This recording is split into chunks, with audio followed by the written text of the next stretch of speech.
Welcome to the deep dive. So, you're looking at getting ahead in fitness, thinking about nutrition, supplements. What's coming down the pike for 2025, right? Exactly. You want the edge, the stuff that actually works. Well, that's precisely what we're digging into today. We've got this comprehensive report looking at the trends, the key strategies. Yeah, and our goal is really to pull out the important stuff, the valuable insights from this Nutrition and Supplements for Fitness in 2025 report. Without getting totally lost in the jargon, hopefully. Definitely. We'll give you the clearest picture, the things that are, really significant for hitting those fitness goals. Okay, so diving in. This report points to some really interesting shifts.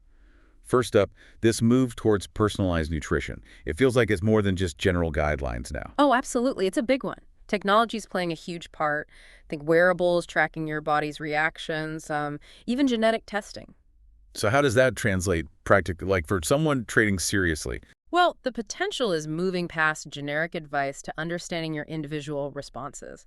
The report notes it's developing, but for athletes, imagine using data on how your body handles carbs, for instance, to fuel perfectly before a competition. Right, tailoring it specifically. Exactly. That level of fine-tuning, it's becoming much more possible. Okay, let's switch gears a bit. Gut health. We hear about it constantly. It's not just digestion, is it? What's the fitness connection here? Yeah, the report really digs into this. Your gut microbiome, all those bacteria, they have a massive impact on athletic performance. It's not just hype. How so? Well, think nutrient absorption first off, crucial for fuel and recovery. Then there's immune function, really important when you're training hard. Right, you're stressing the system. Precisely. Yeah. And interestingly, there's growing evidence linking it to mental focus too, through that gut-brain axis. Ah, okay, and that leads into the buzz around fermented foods, probiotics, prebiotics, postbiotics, Yeah. all the biotics. Exactly. That awareness is driving interest. So what's a practical takeaway? Someone wants to improve their gut health for fitness. What's step one?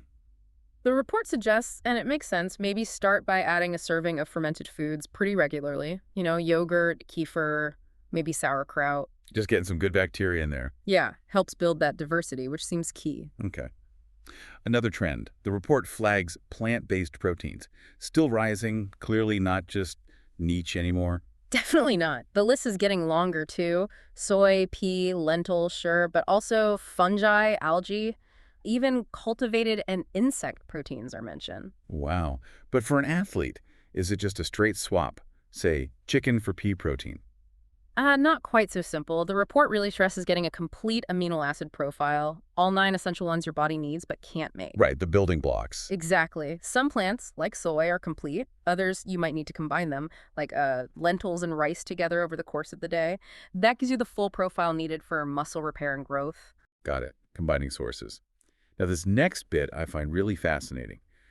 Nutrient density. Not just calories, but the quality of those calories. And linking it to soil health. Regenerative agriculture. Yeah, it's a growing area. The idea is how our food is grown really impacts its nutritional punch. Healthier soil basically means more nutrient-rich plants. The better farming practices could actually mean better fuel for athletes. Potentially, yes. Regenerative methods focus on building soil health. So the food grown in that soil tends to have higher levels of vitamins, minerals, the stuff athletes really need for energy, recovery, overall health. It's getting more nutritional bang for your buck, essentially. Makes sense. More goodness per bite. Yeah. The report also touches on clean eating, right? Avoiding ultra-processed stuff, maybe choosing organic, clear labels. Absolutely. Athletes are often hyper-aware of how food makes them feel and perform. So minimizing artificial ingredients, excessive additives, loads of refined sugar or unhealthy fats found in those ultra-processed foods, it just makes sense. And the benefit. The thinking is, cleaner eating can lead to more stable energy, maybe better recovery, potentially less inflammation, all good things for consistent training. And the last big trend overview point, sustainability and ethical sourcing. How does that fit into performance nutrition? Well, the report acknowledges it might not directly boost your race time tomorrow, but it reflects a growing awareness. Many athletes want their food choices to align with their values. So it influences choices, like opting for more sustainable plant proteins, maybe. Exactly. It becomes part of the decision-making process for a lot of people, including athletes. Okay, great overview of the big picture. Let's dive into the specific nutrition strategies the report highlights for, boosting training and performance in 2025. Protein first. Seems like it's more than just the post-workout window now. You're absolutely right. The emphasis is shifting towards consistent protein intake all day long. Not just chugging a shake after lifting. No, it's about supplying muscles constantly with those building blocks. So getting protein in at every meal, snacks too, maintaining that steady supply of amino acids. Right, keeping the repair process going. Okay, next, hydration and electrolytes. We know water's key, but what's the nuance for athletes here? Well, the report points out that just water often isn't enough, especially for intense or long sessions. You sweat out electrolytes, sodium, potassium, magnesium. And losing those affects performance. Definitely. Crucial for fluid balance, nerve function, muscle contractions preventing cramps. So we're seeing more advanced hydration drinks, electrolyte supplements designed with specific ratios to optimize absorption. Gotcha. And nutrient timing. Is carb loading still the thing? It's still relevant, yes, but the understanding is getting more sophisticated, as the report suggests. It's not just a massive pasta dinner the night before. So what is it then? It's more about strategically timing carbs, protein, fats before, during, after exercise to maximize energy, minimize muscle breakdown, speed up recovery. And again, it's becoming more personalized based on individual responses. Personalization again. Okay, last key strategy here. Weight management and satiety. Especially with things like GLP-1 agonists getting attention, how did nutrition play in? For athletes managing weight while needing to perform, the focus is really on nutrient-dense foods that help you feel full. Satiety is key. So high protein, high fiber. Exactly. They help manage calorie intake without sacrificing the crucial nutrients needed for training. While those GLP-1 meds are mentioned as emerging tools, the report stresses that a solid nutrition foundation is still absolutely essential for athletes to balance body composition and performance. Understood. Okay, let's get into the fun stuff. Emerging superfoods. First on the list, algae proteins, spirulina, chlorella. What makes them stand out for 2025? Well, according to the report, their nutritional density is pretty impressive. They're complete proteins, first off, plus they're packed with antioxidants and omega-3s. Which help with inflammation. Right, and some early research, the report notes, suggests they might help stimulate muscle protein synthesis and maybe even boost endurance. Plus, they're a sustainable plant-based option. Performance and planet-friendly. Nice. Next up, macana. Fox nuts. This one's new to me. Yeah, it's a traditional Indian snack, but the report highlights its potential for athletes. It's actually a decent source of protein, low-cal, but rich in antioxidants, fiber, and key minerals. Like what? Calcium, magnesium, potassium, iron, all important for muscle function, recovery. It also has complex carbs for sustained energy and some anti-inflammatory properties, so potentially quite beneficial. More than just a crunchy snack, then. That's okay. Okay, and the last superfood mentioned, acai berry. It's been popular for a while. Why is it still relevant for athletes now? Its staying power, according to the report, is really down to its incredibly high antioxidant levels, especially those anthocyanins that give it the deep purple color. Fighting oxidative stress from training. Precisely. Intense exercise creates stress. Antioxidants help combat that. Plus, the report notes acai also has essential fatty acids, fiber, even complete amino acids. Some studies suggest it might improve performance and recovery by reducing inflammation and soreness. That antioxidant boost sounds key. Okay, shifting to dietary supplements. Innovations for performance recovery.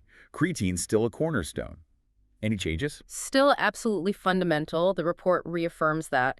Great for strength, power, endurance. Creatine monohydrate is still the gold standard, most researched, most effective form for boosting that ATP energy production in muscles. Are the other forms worth looking at? HCl? Buffered? The report suggests there isn't strong evidence they're significantly better than monohydrate. It does mention potential minor side effects for some, like water weight or maybe some GI upset, but it's generally very safe and effective. Okay. Pre-workouts then. Still huge for energy and focus. Any new developments there? Still very popular, yeah.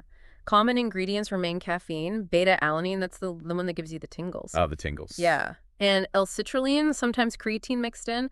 The report does highlight the growth of stimulant-free options, which is good for people sensitive to caffeine. But still need caution. Definitely. Caution about stimulant side effects, jitteriness, anxiety, and the report advises being aware of all ingredients and choosing reputable brands, ideally tested ones. Right. Now for some newer players, black ginger extract. Sounds interesting. What's the potential there? It's presented as novel, yeah.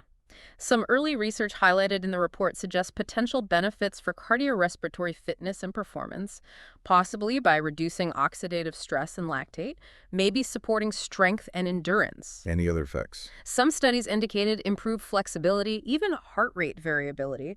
But, and this is important, the report stresses the research is still emerging. We need more robust, long-term studies, especially in athletes. Okay, promising, but needs more digging. What about PEA?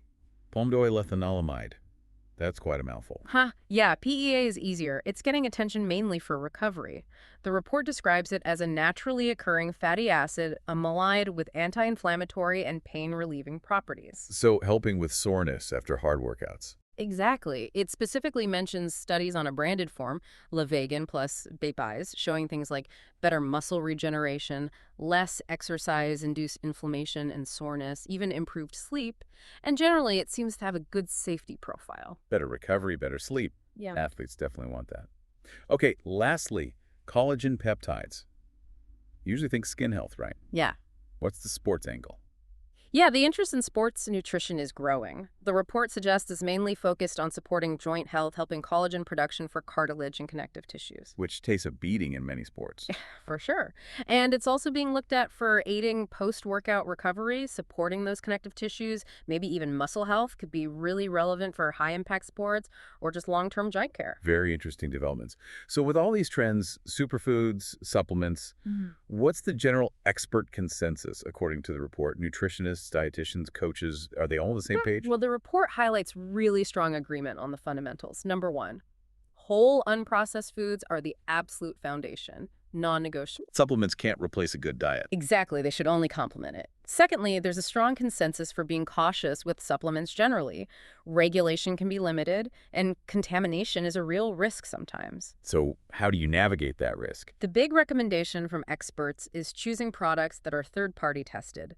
Look for certifications like NSF Certified for Sport or Informed Sport. That gives you some assurance about quality and purity. Good advice. Anything else the experts agree on? Yeah, the recommendations need to be highly personalized.